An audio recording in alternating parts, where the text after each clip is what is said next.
Bismillahirrahmanirrahim. Assalamualaikum.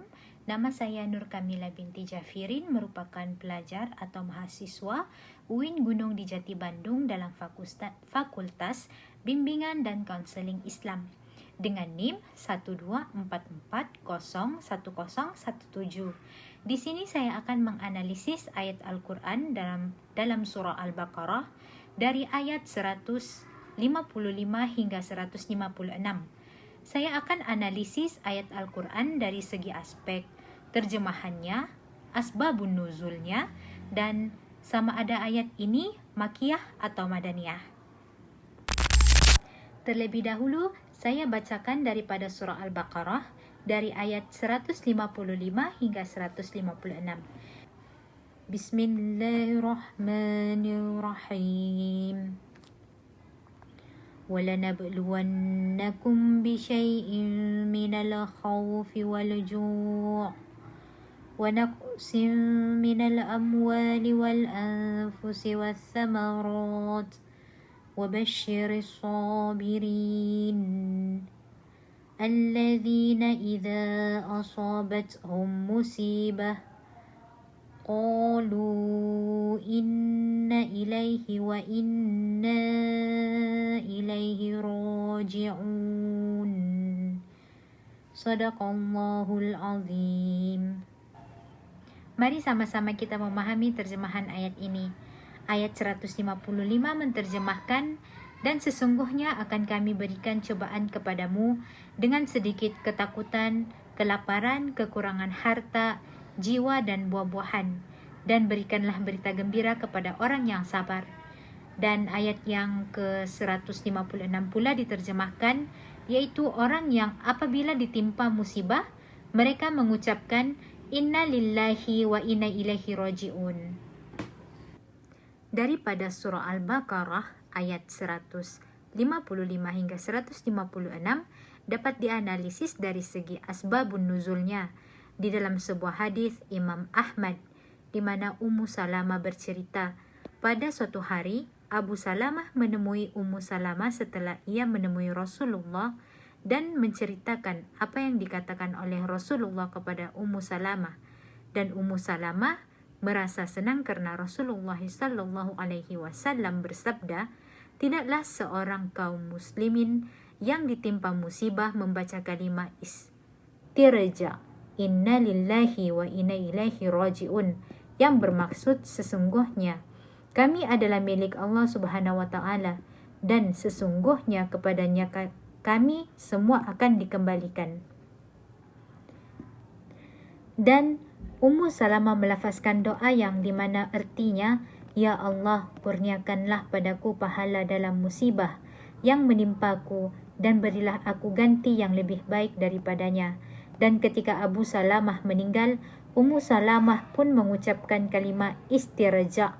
Lalu ia menginterpretasi dirinya dan bertanya kepada dirinya sendiri, di manakah ia akan mendapatkan suami yang lebih baik dari Abu Salamah. Kemudian Rasulullah datang menemui Ummu Salamah untuk melamar dan meminangnya. Lalu Ummu Salamah berkata kepada Rasulullah, wahai Rasulullah, aku ini wanita pencemburu. Aku takut aku ini akan menyulitkanmu, yang karenanya Allah akan mengazabku, dan aku ini sudah tua dan mempunyai banyak anak. Lalu Rasulullah pun berkata, mengenai kecemburuan yang engkau sebutkan, maka semoga Allah melenyapkannya dari dirimu. Dan usia tua yang engkau sebutkan, maka aku pun juga akan mengalaminya apa yang engkau alami. Dan mengenai keluarga yang engkau sebutkan itu, maka sesungguhnya keluargamu adalah keluargaku juga. Itulah cerita dari Ummu Salamah yang diriwayatkan.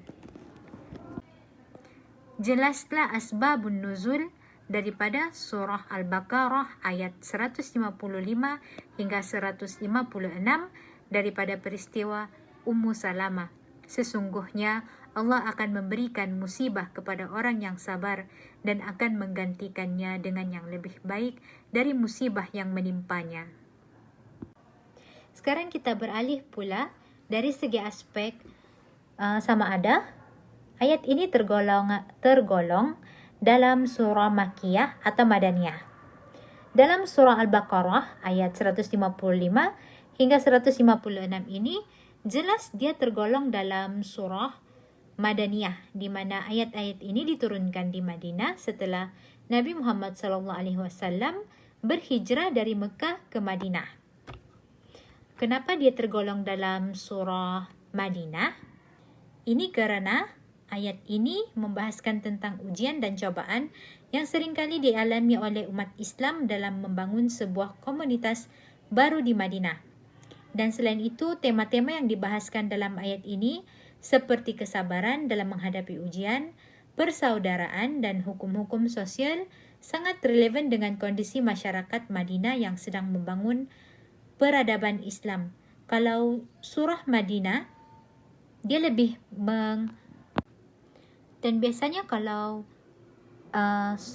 ayat atau surah Madaniyah ini bahasa dan gaya, biasanya ayat itu panjang, kalimat-kalimat yang panjang dan rinci.